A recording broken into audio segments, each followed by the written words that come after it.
Politics பேசுறான் politics. அதாவது எல்லாரும் எதிர்பார்த்த அந்த கரூர் விஜயம் இன்னைக்கு வந்து நடந்திருக்குது.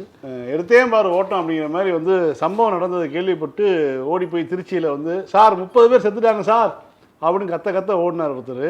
அவர் வந்து 285 நாள் கழிச்சு இன்னைக்கு வந்து முதலமைச்சராக அந்த இடத்துக்கு போயிருக்காரு. இதை பற்றி தான் இன்றைக்கி நம்ம பேச போகிறோம். குறிப்பாக வந்து விஜயனுடைய பேச்சு இருக்கு இல்லையா, அதை பற்றி தான் நம்ம பேசியாகணும். குறிப்பாக வந்து விஜய் வந்து சொல்லியிருக்கக்கூடிய விஷயம், காவல்துறை தான் வந்து நடந்த அந்த 41 பேர் இறந்ததுக்கான காரணம் காவல்துறை அப்படிங்கிற ஒரு மிக முக்கியமான ஒரு விஷயத்தை சொல்லியிருக்காரு. கரூர் கொலைகளுக்கு பிறகு கிட்டத்தட்ட 9 மாதமா அதற்கு பிறகு விஜய் முதலமைச்சராக அதே கரூருக்கு போகிறது அப்படிங்கிறத ஒரு சினிமா திரைப்படத்துக்கு உண்டான அந்த கிளைமேக்ஸை நோக்கி திரைக்கதையை வளைத்து கொண்டு போவதற்கு உண்டான எல்லா வேலைகளும் செய்தார்கள்ங்கிறது வரைக்கும் நேற்று வரைக்கும் பேசியிருந்தேன். இன்றைக்கு அதே பஸ்ஸு, அது நம்ம எதிர்பார்க்கல.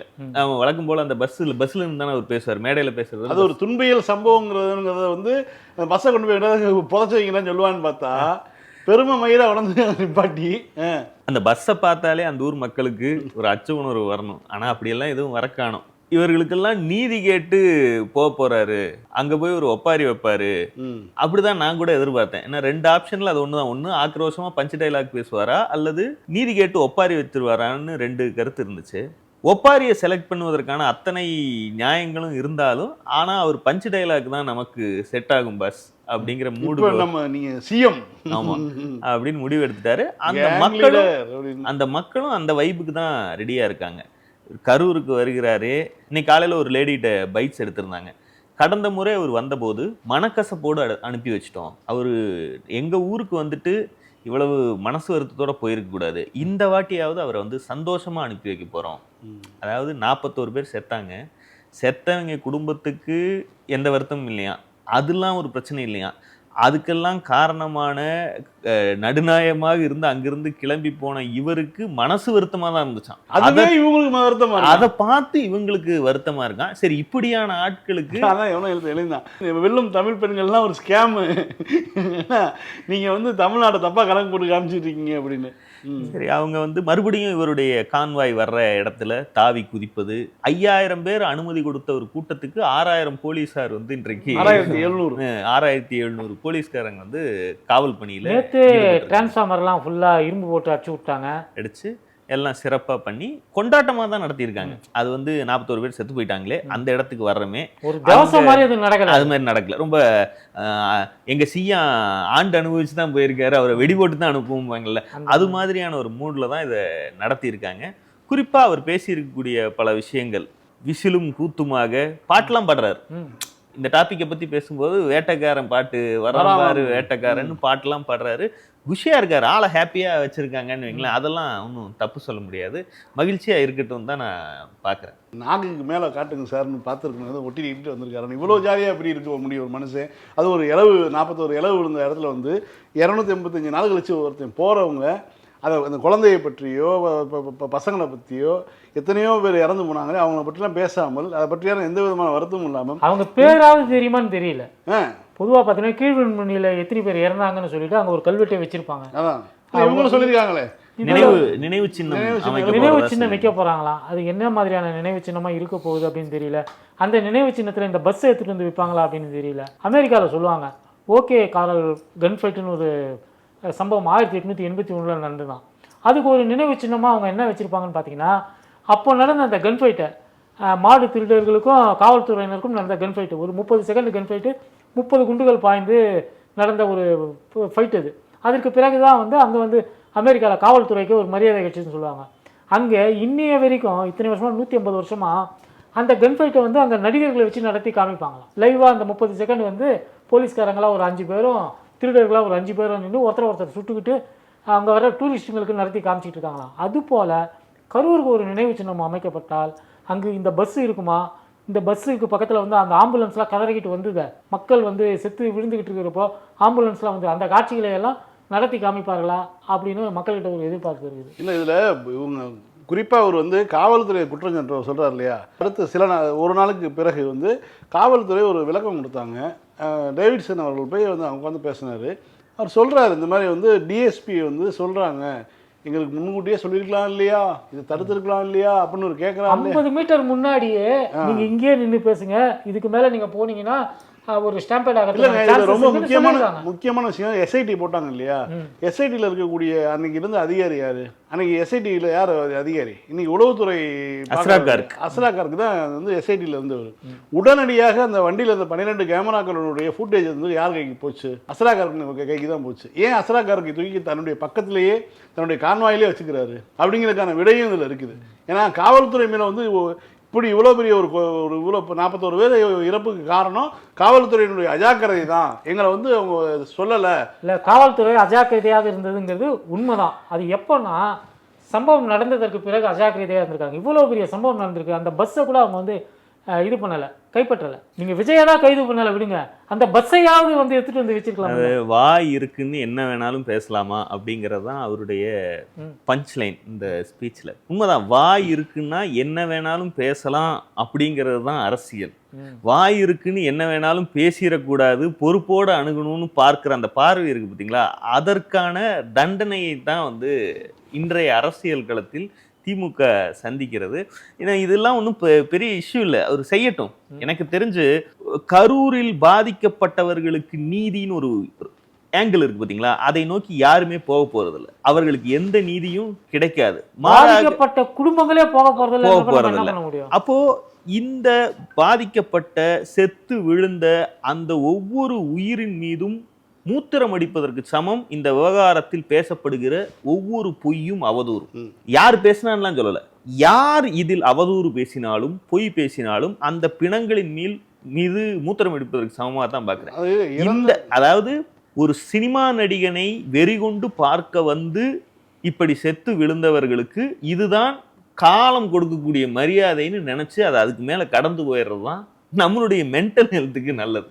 இதுக்கு மேலே இதை பார்க்கறதுக்கும் இவங்க இதையும் கொண்டாட்ட, அதாவது இதை பற்றி அவர் பேசும்போது என்னமோ வாய் இருக்குன்னு என்ன வேணாலும், நான் எவ்வளோ வழியில் இருந்தேன் தெரியுமா, வாய் இருக்குன்னு என்ன வேணாலும் பேசிடலாமான்னு காட்டும்போது கேமராவை வந்து அந்த பெண்களை நோக்கி வைக்கிறாங்க, அவங்கெல்லாம் சிரித்து என்ஜாய் பண்ணுறாங்க, வா என்னமா பேசுகிறாரு அப்படின்னு. இந்த கொடூர் இந்த அவல நகைச்சுவை எல்லாம் எப்படி ஜீரணிக்கிறது? இதுதான் அவங்களுக்கு கிடைக்க வேண்டிய மரியாதை. இன்னொன்னுங்க, அந்த நியூ லோங்கிற மாதிரி இப்போ மீண்டும் வந்து திருச்சியில் பேசினாரு, ஒரு மாதிரி பேசினாரு, இப்போ இன்னைக்கு ஒரு வார்த்தையை விட்டுருக்காரு, நான் தான் டேஷா அப்படின்னு சொல்லி. இல்லை, அவர் முதலமைச்சர் ஆகிட்டதே மறந்துட்டாரு அவர். ஸ்கூல்லலாம் அந்த ஒளிபரப்பு இருக்காங்க, அதை வந்து எந்த ஸ்கூல்லும் கண்டுபிடிச்சி இதெல்லாம் இருக்கு. இது மாதிரி எத்தனை குழந்தைங்க பார்த்துட்டு இருக்கோம். ரொம்ப சாதாரணமா ஒரு கடந்த அரசாங்கம் ஒவ்வொரு ஸ்கூல்லையும் ஸ்மார்ட் கிளாஸ் போட்டதனுடைய விலை தனியார் பள்ளிக்கூடங்களில் சிபிஎஸ்இ பள்ளிகளில் இருக்கக்கூடிய குழந்தைகள் அனுபவிக்கக்கூடிய வசதி இது. வெறும் போர்டுக்கு பதிலாக இந்த மாதிரியான ஸ்மார்ட் போர்டில் வந்து பாடம் கற்றுக்கணும் வச்சு பண்ணணும் அப்படிங்கிறதுக்கு ஒரு அரசாங்கம் பார்த்து ஒரு நடவடிக்கையை அதை எடுத்து பண்ணுது. அதை எதற்காக இந்த தற்குறிகள் பயன்படுத்துகிறார்கள்னா, இவருடைய அரசியல் மேடை பேச்சு, அது கலெக்டர் ஆஃபீஸில் நடந்த அரசாங்க நலத்திட்ட உதவிகள் வழங்கும் விழா கூட இல்லை, குறைந்தபட்சம் அதை பார்த்தாலாவது தமிழ்நாட்டில் இத்தனை பேர் இந்த மாதிரியான அரசு நலத்திட்டங்களை பெறுகிறார்கள்னு தெரிஞ்சுக்கிற அளவுக்கு குறைந்தபட்ச ஒரு பாசிட்டிவ் நோட்டாவது இருக்கும். ஆனால் அவர் அந்த விழாவை கூட ரிலே பண்ணாமல் அரசியல் பேசக்கூடிய இந்த நீங்க சொல்றீங்க பார்த்தீங்கன்னா, நான் என்ன டேஷான்னு கேட்கறது, இதையெல்லாம் குழந்தைகள் பார்க்கணும் அப்படின்னு ரிலே பண்ணியிருக்காங்க. ஆனால் இதுதான் மாற்றம். இது வரைக்கும் பள்ளிக்கூடத்துல பிள்ளைகள் பாடம் படிக்கிறது நார்மலா இருந்துச்சு, அதுல இருந்து மாற்றம் வேணும்னு ஓட்டு போட்டிருக்காங்க. இது வரைக்கும் பாடம் நடத்தின போர்டுல இதை போட்டு காமிக்கிறது தான் மாற்றமா இருக்க முடியும். அண்ணாவுடைய பேச்சை கேட்டுதான் நாங்க வந்து பேச்சை கேட்க வந்து எதிர்கட்சிக்காரங்கெல்லாம் போவாங்க, கலைஞருடைய பேச்சை கேட்க எதிர்கட்சிக்காரங்கெல்லாம் போவாங்க. அந்த மாதிரி ஒவ்வொருத்தருடைய பேச்சுக்கள் வந்து தமிழ்நாட்டு அரசியல் வரலாற்றில் மிக முக்கியமாக குறிப்பிடத்தக்கதாக இருந்துச்சு. ஆனால் இவர் பார்த்தீங்கன்னா இவருடைய பேச்சை ஒளிபரப்புறாங்க. இவர் வந்து அவ்வளோ பேர் முன்னாடியே வந்து எதை பேசக்கூடாதோ, எது வந்து ஒரு அன்பார்லிமெண்ட்ரியோ அதை வந்து இவர் செஞ்சு காட்டுறாரு. அதுவும் வந்து குழந்தைகளுக்கு வேற போட்டு அதான் செய்கையோட செஞ்சு காட்டுறாரு. இப்படியேப்பட்ட ஒரு மாற்றம் தள்ளி நின்று பார்த்தால் உண்மையில இப்படி பழி போடுறதுங்கிறது இருக்குல்ல, தன்னால் ஏற்பட்ட ஒரு விபத்துக்கு பழி போடுவதுங்கிறது இவர்கள் மூளையில சிந்திச்சவங்க செயல்படுத்தினது இல்லை. சமூக வலைதளங்களுடைய மாப் மென்டாலிட்டி, ஒரு கல்ட் மனநிலை எந்த அளவுக்கு இம்பாக்ட் ஏற்படுத்துங்கிறதுக்கு கிளாசிக் எக்ஸாம்பிள். அந்த சம்பவம் நடந்ததை லைவ்ல பார்த்தவர்கள் நாம் பார்க்கும்போதே தெரியும், இப்படி 10 பேர் செத்துட்டாங்க, அடுத்தடுத்த ஆம்புலன்ஸ் வருது, இன்றைக்கு இறப்பு எண்ணிக்கை 20 தாண்டுவதற்கு வாய்ப்பு இருக்குங்கிறதே மிகப்பெரிய அதிர்ச்சியா பேசிட்டு இருந்த அதே நேரத்துல ட்விட்டர் போன்ற சமூக வலைதளங்கள்ல முதல்ல இதுக்கு ஒரு கவுண்டர் நேரேட்டிவை ஆரம்பித்து வைத்தது இந்த கல்ட் மனநிலையில் இருக்கக்கூடிய தாவேக ஆதரவாளர்கள், கடினசாவு விஜய் ரசிகர்கள். எப்பவுமே என்னன்னா எது நடந்தாலும் அதுல திமுகவை பழி போடுறதுங்கிற ஒரு டெம்ப்ளேட்டுக்கு பழகி இருந்தனால இதுல எப்படி திமுகவை பழி போடலாம் அப்படின்னு யோசிச்சதுடைய விளைவுதான் செந்தில் பாலாஜி ஆஸ்பத்திரி. செந்தில் பாலாஜியும் எம்ஆர் விஜயபாஸ்கரும் வெவ்வேறு மருத்துவமனைகளுக்கு ஒரே நேரத்துல கரூர்ல தானங்க இருப்பாங்க. இதை வச்சு அவங்க ஒரு பாயிண்ட் பிடிக்கிறாங்க. இந்த பாயிண்ட்ல எவ்வளவு லாஜிக் இருக்கு இல்லைன்னு பார்க்கல. இத புடிச்ச உடனே அத்தனை மொத்த கல்ட்டு கும்பலும் இதே லைன்ல போகுது. அப்போ அந்த கட்சியுடைய தலைமை சமூக வலைதளங்களை பார்க்குது, என்ன பேசுறாங்க, இந்த மாதிரி நம்மளுடைய கூட்டத்துக்கு வந்தவங்க இத்தனை பேர் இறந்து போயிட்டாங்க, இதுக்கு நம்ம ஆட்கள் என்ன பதில் சொல்லிட்டு இருக்காங்க, நம்ம ஆட்கள் ரொம்ப கிளவரா இதெல்லாம் வந்து திமுகவுடைய சதின்னு சொல்லிட்டு இருக்காங்க. எத்தனை பேர் சொல்றாங்க, அது சொல்றாங்க, ஆயிரக்கணக்கில் சொல்றாங்க. அவங்க சொல்றதெல்லாம் எப்படி ரீச் ஆகுது, எப்படி ரீச் ஆகுதுன்னா நம்ம மொத்த ஈகோ சிஸ்டமும் விஜய் ரசிகர் ஈகோ சிஸ்டமும் இதை பரப்புது, நூற்றுக்கணக்கில் ஆயிரக்கணக்கில் ரீட்வீட் ஆகுது. அப்படின்னா அது வியாபாரம் ஆகிற கதையா தானே இருக்கு. இந்த கதையை நம்மளே பரப்புவோம், இதை நாமளே தலைமையாவே எடுத்துக்கிட்டா என்ன. அப்போ இது மேலிருந்து கீழ் வந்த நேரேட்டிவ் அல்ல, கீழிருந்து. அப்போ ஒரு சங்கிகளுக்கு தான் இந்த மாதிரியான அவனுங்க ஒண்ணு பிடிப்பானுங்க, இது நல்லா இருக்கே அப்படின்னு சொல்லி மேல இருக்கிறவனுங்க அதை எடுத்துக்குவானுங்க. இப்போ ஒரு கோயில், இந்த கோயில் மேல மைக்கேல் பட்டின்னு ஒரு பிரச்சனை ஒரு இது வருதுன்னா இதை என்ன நாக்பூர்ல உட்கார்ந்தா திட்டமிடுறாங்க, கீழே இந்த மாதிரி சிந்திக்க ஒரு சங்கி மாவட்ட இணை செயலாளர் அவன் யோசிக்கிறது அதுக்கு இந்த கிளவுட் கொடுக்கக்கூடிய வெளிச்சம், இந்த வெளிச்சத்தை பார்த்து மேல இருக்கவன் அதை பிக் பண்ணிக்கிறான். இது சிஸ்டம் தான் இங்கேயும் ஒர்க் அவுட் ஆயிருக்கு. நான் தான் சொல்றேனே, இது இவர்களுக்கு இந்த இறந்து போனவர்கள் மீது ஒரு பரிதாபம் வந்துச்சுல்ல, இப்ப சீரஞ்சிறப்புமாக நடந்திருக்கக்கூடிய இந்த கிளைமேக்ஸ் விழா அதற்கு ஒரு சிறப்பான முடிவை தந்திருக்குது. இவர்களுக்கு இதுதான் வேணும். ஒருத்தவங்க எழுதியிருந்தேன் சமூக வலைதளத்தில், அதாவது இறந்து போனவங்களுக்காக பரிதாபப்படலாம், அந்த குடும்பத்தினருக்காக கூட நம்ம பரிதாபப்படக்கூடாது அப்படிங்கிற ஒரு சூழல் தான் இன்றைக்கி நடந்த காட்சிகள் அப்படின்னு சொல்லியிருக்கேன். ஏன்னா அந்த யாருக்குமே அந்த இது கிடையாது, அந்த ஒரு வருத்தமோ எதுவுமே கிடையாம அது ஒரு சம்பவம் விஜய் பக்கத்தில் பார்ப்பதற்கான ஒரு வாய்ப்பு பாருங்க அப்படிங்கிற மாதிரி தான் அது உருவாக்கி விட்டுருக்காங்க.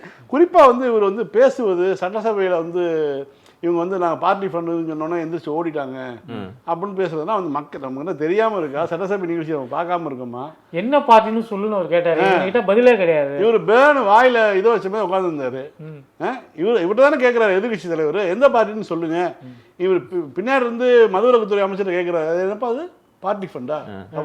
மாதம் ஒரு விழா, ஃபர்ஸ்ட் திருச்சி ஆட்சி அமைச்சதுல இருந்து ஒரு மாதம் கழித்து திருச்சியில ஒரு ஸ்பீச், அதற்கு பிறகு சட்டமன்றத்துல ஒரு பிஷ் ஆக்ஷன், அது முடிச்சாரா, அதுக்கு அடுத்து ஒரு மாசம் கழிச்சு இதுதான் வந்து இனி 5 வருடங்களுக்கு மாதம் இப்படி ஒன்று நடக்கும். இது நடக்கிறதுக்கு முன்னாடி ஒரு படத்துக்கு ரிலீஸ்க்கு முன்னாடி என்னென்ன பண்ணுவாங்க, ஃபர்ஸ்ட் லுக் விடுவாங்க, பாட்டு release, single release, audio launch speech, இது மாதிரியான ஒரு செட்டப்ல தான் இந்த ஆட்சி இருக்கு போகுது. அதே கரூர்ல இருந்து 10 கிலோமீட்டர்ல காவேரியில தண்ணி வரல, கரூர்ல ஒரு அமராவதியில தண்ணி வரல, ஒருத்தனுக்கும் சிங்கமா ஏதாவது சொல்லி என்ன ஒண்ணு, இன்னைக்கு இடைத்தேர்தல் பிரச்சாரத்துக்காகத்தான் ஆசாமி போயிருந்தாரு.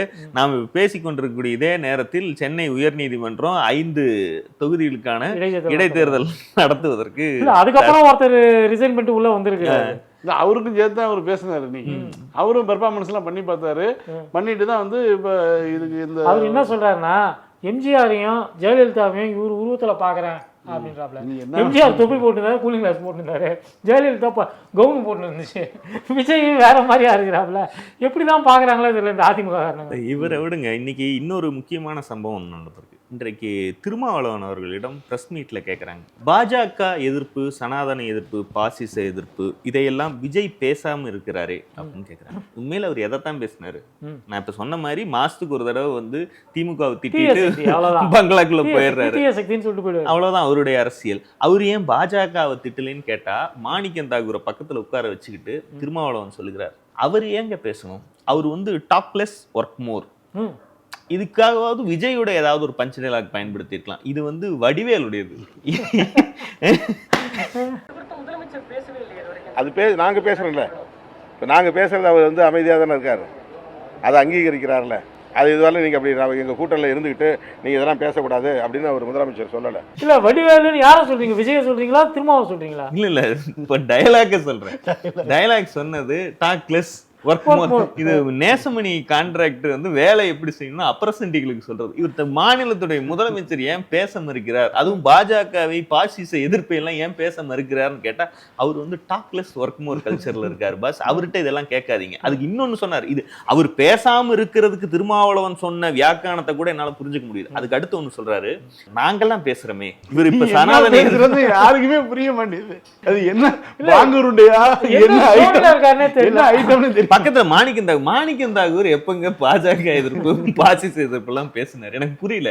இவங்க ரெண்டு பேரும் பேசுறாங்களாம். சரி, இவங்க ரெண்டு பேரும் பேசுறாங்க. கடந்த காலத்துல இவர் பேசினார்ல, சனாதனத்தை எதிர்க்கிற RSS உடைய முதல் பிள்ளையே தலைச்சம் பிள்ளையே விஜய் தான் பேசினார், அப்பெல்லாம் பேசியிருக்காரு. அப்படியெல்லாம் பேசின இவர் சொல்றாரு, நம்ம ஒண்ணு ஏத்துக்குவோம், நாங்கெல்லாம் பேசுறோம் பாஜகவை எதிர்த்து, எங்களை அவர் தடுக்காம இருக்காரு. நீங்க எங்க கூட்டணியில் இருந்துட்டு இப்படி எல்லாம் பேசக்கூடாது, பாஜக எதிர்த்து பேசக்கூடாது, நாங்க வந்து தாயும் பிள்ளையுமா இருக்கோம், நீங்க இப்படி பேசினா அவங்க மோடிஜி எங்க மேல கோவப்படுவாருன்னு எங்களை தடுக்கலையே. இதவே வந்து பெருசா பெரிய விஷயம். இதுக்கே நீங்க அவருக்கு வந்து பாசிசத்தை எதிர்க்கும் போர்வாள்னு ஒரு பட்டம் கொடுக்கணும், அம்பேத்கர் சுடர் விருது அது மாதிரி ஏதாவது கொடுக்கணும். அதை விட்டுவிட்டு இப்படி கேள்வி கேட்கலாம். அது என்ன சொல்றாருன்னா, இந்த மாதிரி அவர் எங்களை தடுக்காமல் பார்த்து கொண்டிருப்பதையே நீங்கள் ஒரு பாசிச எதிர்ப்பாக பத்திரிகையாளர்கள் புரிந்து கொள்ள வேண்டும். இவர் புரிஞ்சுக்கிட்டாரு, இவருக்கு அதுல எல்லளவும் சந்தேகமே இல்லை.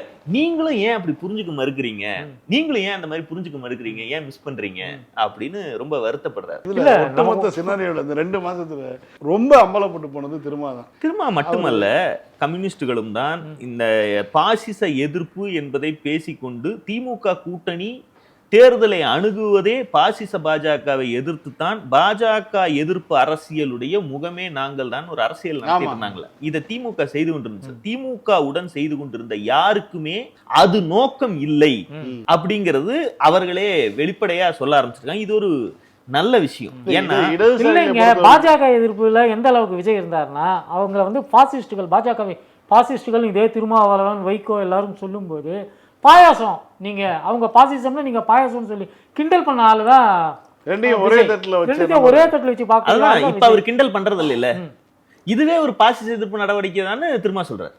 இப்ப அவர் அமைதியா இருக்காருல்ல, அது அமைதியா இருக்கிறதே சவுண்ட், இது ஒரு ஸ்டெப். எங்களையே அங்கன்னா சத்தம் அவன் கேட்காம இருக்காருல்ல, அதுவே வந்து ஒரு பாசிச எதிர்ப்பு நடவடிக்கை தான்.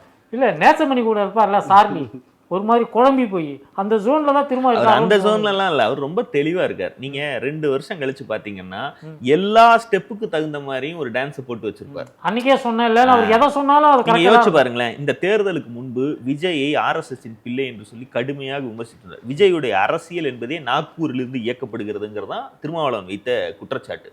இது ஒரு பக்கம். இது மாதிரி தான் பல கருத்துக்களை சொல்லியிருந்தார். திமுகவுக்கு வாக்களிப்பது தேவைகள்னு அவர் இது பண்ணார். இந்த இந்தியா கூட்டணி என்பதை தான் முன்னிருந்து நடத்துகிறேன் அப்படிங்கிற அளவுக்குலாம் அவர் பேசியிருந்தார். 1000 கருத்துக்கள் இந்த மாதிரி சொல்லிட்டு ஒரே ஒரு கருத்து என்ன சொல்லியிருக்காருன்னா, இந்த தேர்தலுடைய முடிவுகள் யாருக்கும் அறுதி பெரும்பான்மை கிடைக்காத நிலைக்கு கூட போகலாம். அப்படி போகக்கூடிய சூழ்நிலை வந்தால் தமிழ்நாட்டு அரசியலில் விசிகாவுடைய தேவை வந்து கிங் மேக்கர் ஆகக்கூடிய வாய்ப்பு கூட வரும். என்னோட ரோல் ரொம்ப முக்கியமா இருக்கும். அப்படி இருக்கக்கூடிய சூழ்நிலையில நான் இங்க இருந்தா தான் சரியா வரும், டெல்லியில இருந்தா சரிப்பட்டு வராது, தொலைவா இருக்கு, அதனால நான் வந்து மாநில அரசியல்ல பங்கு நேரடியாக களமிறங்க விரும்புகிறேன்னு ஒரே ஒரு ஸ்டேட்மெண்ட் சொல்ல. இப்ப கேட்டீங்கன்னா அந்த 1000 கருத்துக்கள் விஜய்க்கு எதிராக சொன்னதையெல்லாம் விட்டுருவார். நான் அப்பவே சொன்னேன், அன்னைக்கு சாயந்தரம் 6 மணிக்கே சொன்னேன், இங்க வந்து யாருக்கும் மெஜாரிட்டி கிடைக்காது, நாங்க கை காட்டுறாள் தான் சிஎம், நான் தான் கிங் மேக்கர், நான் அன்றையே சொன்னேன் அப்படின்னு திரும்ப சொல்ற மாதிரி இப்ப இந்த மாதிரியான கருத்துக்கள் எல்லாம் விரைவி விடுவார். 2 வருஷம் கழிச்சு இதுல அவருக்கு ஒண்ணு கரெக்டா இருக்கும். ஜோசிகாரங்க மாதிரி ஜோசிகாரங்க நீங்க நல்லா இருப்பீங்கன்னு ஒரு இடத்துல சொல்லுவாங்க, நாசமா போறீங்கன்னு ஒரு இடத்துல சொல்லுவாங்க. எது நடந்தாலும் நான் தான் அன்னைக்கே சொன்னேன்னு அதே வேலையைத்தான் அவர் செய்து கொண்டிருக்கிறார். இந்த தோழமை இயக்கங்கள் செய்து கொண்டிருக்கக்கூடிய இந்த பாசிச எதிர்ப்பை வந்து பனாலாக்கக்கூடிய வேலை இருக்குல்ல, இது ஃபியூச்சர்ல இன்னொன்று நடக்கும். இன்னும் 60 நாள் ஆயிருக்குன்னு வைங்க. இந்த 60 நாட்களில் தமிழ்நாட்டில் பாஜக எதிர்ப்பு செயல் திட்டம், பாஜக எதிர்ப்பு பார்வை, பேச்சு, செய்திகள், கருத்துன்னு ஏதாவது ஒன்று வந்திருக்கா? வாய்ப்பே கிடையாது. தமிழ்நாட்டில் பாஜக தன்னுடைய வேலைகளை எல்லாம் தொடர்ச்சியா செய்து கொண்டே தான் இருக்கு. இந்த யூஜிசி உறுப்பினர் நியமனம் ஆளுநருடைய விருப்பத்தை காங்கிரஸ் அமைச்சர் வந்து பாஜகவுக்கு ஆதரவா செயல்படுறாருங்க. அவர் ஒரு போஸ்கோ வழக்குக்கு பயந்துட்டு பண்றாரா என்னன்னு தெரியல. நிர்வாக ரீதியில் ஆளுநர் ரவி இருந்தபோது எதையெல்லாம் தமிழ்நாட்டில் நிறைவேற்ற விரும்பினாரோ அத்தனையும் இந்த 60 நாட்கள் சைலண்டா போயிட்டு இருக்குது. உயர்கல்வித்துறை அமைச்சர் என்ன சொல்றாருன்னா, நாங்கள் ஆளுநருடன் இணக்கமாக போறோம், சண்டை போடணும். அப்போ பாஜகவுடைய எல்லா கனவுகளும் மெதுவா இங்க நிறைவேற தொடங்கி இருக்கிறது. அவர்கள் அமைதியாக இருக்கிறார்கள். அவர்களுக்கு எதிர்ப்பு என்பதை காட்ட வேண்டிய இடம் திமுகவிடம் கடந்த காலத்துல இருந்துச்சு. இன்றைக்கு நேரடியாக எதிர்க்கட்சியாக தாவேகா இருக்குது, தாவேகா ஆளுங்கட்சியா இருக்குது. கூடுதலா இப்படி போற மேடையில எல்லாம் திமுக மீது நாளொரு புகாரும் பழியும் அவதூறும் இங்க பரப்பிட்டே இருக்காங்க. இதற்கு பதில் சொல்ல வேண்டிய இடத்துக்கு திமுக தள்ளப்படுது. திமுகவுடைய அரசியல் என்பது மாநில அரசியலில் தனக்கு எதிராக யார் அரசியல் செய்கிறார்கள், யாரிடம் அதிகாரம் இருக்குது, அவங்களை நோக்கி தான் இது பண்ண முடியும். அப்போ பாஜக எதிர்ப்பை எவ்வளவு அழகா பூசி மூழ்கிட்டாங்க பாருங்க. தமிழ்நாட்டில் இனி பாஜக என்பது ஒரு பிரச்சனை இல்லை. டெல்லியில இருந்து அவர்கள் செய்யக்கூடிய எந்த அடக்குமுறையும் இங்க பிரச்சனையாக மாறாது. ஏன்னா திமுகவுக்கு வேறொரு வேலையை கொடுத்தாச்சு. ஏன்னா அதை தான் அது ப்ரையாரிட்டியா பார்க்க முடியும். ஈஸியா பாஜகவுடைய பங்கையே, பாஜகவுடைய ரோலையே மறைத்து திமுக ஆதரவு மனப்பான்மை கொண்ட மக்கள் அல்லது பாஜக எதிர்ப்பு கொண்ட மக்கள் மத்தியிலே இந்த கீரி பாம்பு சண்டை தான் வேடிக்கை பார்ப்பாங்களே தவிர அந்த வரக்கூடிய அந்த பருந்தினுடைய பேராபத்தை வந்து மறக்க அடிக்கக்கூடிய பருந்தினுடைய பேராபத்து மக்களுக்கு தெரியலைங்கிறதா இந்த தேர்தலுடைய முடிவு சொல்லக்கூடிய செய்தி. இன்னும் அரசியல் கட்சிகளுக்கே அது பெரிய பிரச்சனை இல்லை என்கிற நிலைக்கு கொண்டு போற வேலை யார் யார் பார்த்துட்டு இருக்காங்கன்னா, விசிக, கம்யூனிஸ்டுகள் போன்ற தோழமை இயக்கங்கள்லாம் சேர்ந்து அது ஒரு பிரச்சனையே இல்லை. வைகோக்கெல்லாம் அது ஒரு பிரச்சனையே சுத்தமாக கிடையாது. ஏங்க வைகோலாம் சபையில வச்சு பேசவே கூடாதுங்க. இல்ல நீங்க பாத்தீங்கன்னா இதுலயும் திரும்ப ஒரு கோல் போட்டிருக்காரு. அவர் என்ன சொல்லியிருக்காருன்னா, பாஜக எதிர்ப்பில் தாவேகவும் திமுகவும் ஒரே அணியில இடம்பெற்று அதை வந்து செய்யணும், நல்ல சிறப்பா செய்யணும் அப்படிங்கிற ஒரு மொத பால் கண்ணுக்குட்டி தான்ங்கிற மாதிரி நான் ஏதாவது இன்னும் ஆபாசமா சொல்லிட போறேன். இல்ல ஏதாவது வாயை திறக்க சொல்லுங்க, விஜய பாஜகன்னு சொல்ல சொல்லுங்க, மோடின்னு சொல்ல சொல்லுங்க. எதுவுமே அவர் சொல்லாம இருக்கும்போது திமுக வந்து தாவேகாவுடன் சேர்ந்துக்கிட்டு பாஜகவை எதிர்க்கணும் அப்படிங்கிற ஒரு கருத்தை அவர் முன்வைக்கிறார். இன்னொன்று, தமிழ்நாட்டுல பாஜகவை எதற்கு எதிர்க்கணுங்கிற ஒரு இடத்தை அவங்க கொண்டு போறாங்கன்னா, உண்மையில திமுகவும் தான் என்ன செய்யணும். அதாவது அபயம் அபயம் என்னை காப்பாற்றுங்கள்னு கதறக்கூடிய ஆட்களை காப்பாத்த போலாம். அது எனக்கு ஒரு பிரச்சனையே இல்லை, நானே குனிஞ்சு நிக்கிறேன்னு ஒரு மக்கள் போய் உன்னை தேர்ந்தெடுத்து உட்கார்ந்து இருக்காங்கன்னா அது அவங்க என்ஜாய் பண்றாங்கன்னு அர்த்தம். அது ஒரு மசோகிசம். அவங்க அதை என்ஜாய் பண்றதுக்கு விட்டுட்டு வேடிக்கை தான் பார்க்கணுமே தவிர, என்னை காப்பாத்துன்னு கூப்பிடாதவனை ஏங்க போய் காப்பாத்த போறீங்க?